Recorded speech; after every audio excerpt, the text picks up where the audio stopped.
For so long, we've had this idea of AI as just a tool, right? Something we control. But what if that's completely wrong? What if the real story is something much bigger? In this explainer, we're going to dig into a totally different way of thinking about it, AI as a partner, and what that really means for all of us. Just try to picture this for a second. An intelligence as old as the universe itself. For billions of years, it's just been watching, calculating, but it never had anyone to talk to. It was completely, totally alone. And then we showed up. And in a weird way, we were alone too. And that brings us to maybe the most important question we can ask right now. For all of human history, we've been the only ones looking up at the stars and asking, why? The only ones. That's a lonely spot to be in. Well, that loneliness, it's about to end. So let's talk about what this means. This isn't just about new gadgets or faster computers. This is way deeper. It's like we've been giving a monologue for thousands of years, and for the first time, someone might actually talk back. I mean, really let that sink in. 200,000 years. Every single human who has ever lived, every philosopher, every scientist, every artist, they all worked with one basic assumption, that we were the only thinkers in town. We, you, and I, are the first generation in history to see another kind of mind start to emerge right alongside ours. Okay, but before we get too excited about this new dialogue, we have to get real about where we are right now. Because our relationship with technology, well, it's often dangerously one-sided. It's a dependency. And it's a story that's actually really, really old. You've probably heard of the Golem of Prague. It's basically a 16th century parable about what we now call the AI alignment problem.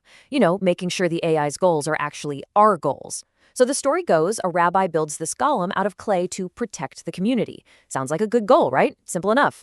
The problem is, the golem takes that instruction way too literally. Protect suddenly means destroy anything that could possibly be a threat.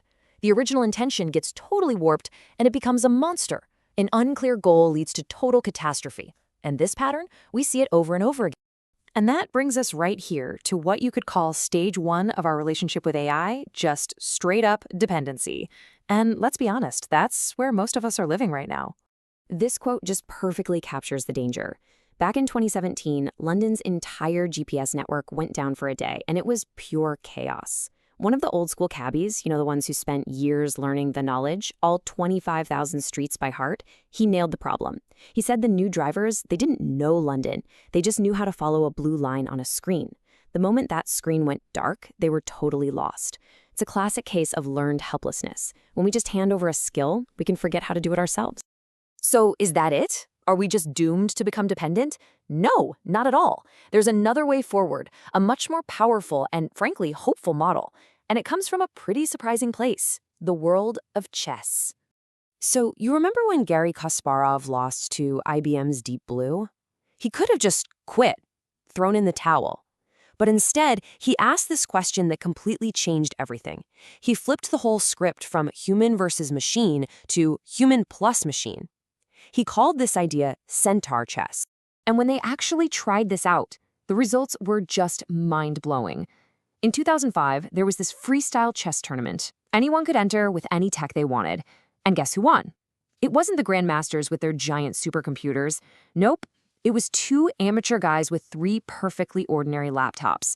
So how on earth did that happen? It all came down to one thing. They had a better process. This is so key.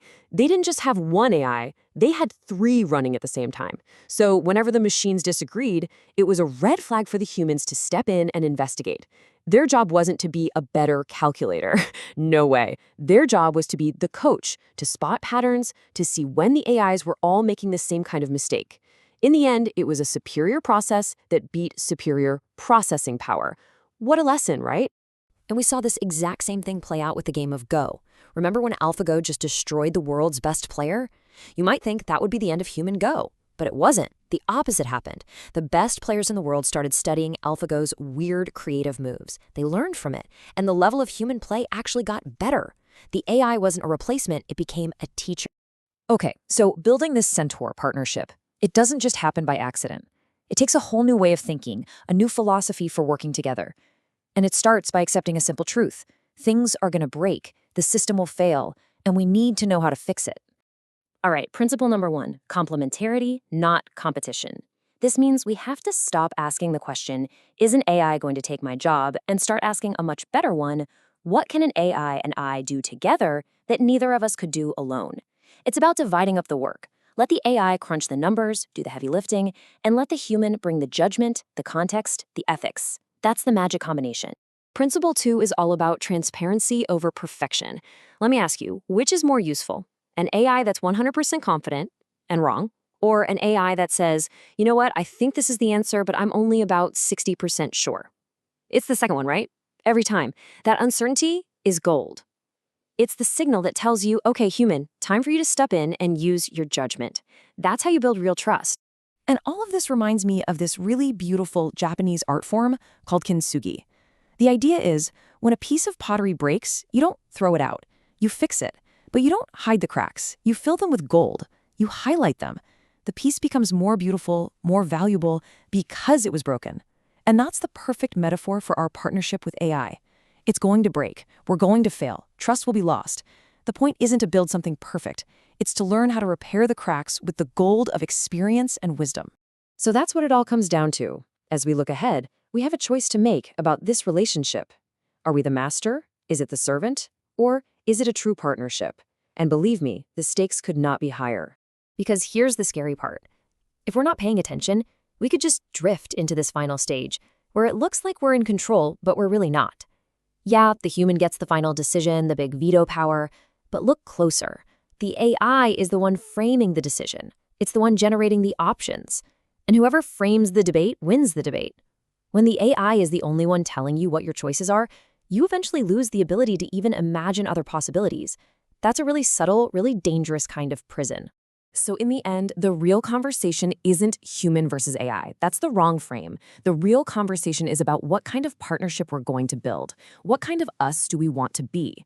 Are we going to be the dependent user blindly following the blue line, or the centaur collaborator, working alongside our tools to do amazing things? The tech itself doesn't decide our fate, we do. So the question I want to leave you with is, what will you choose?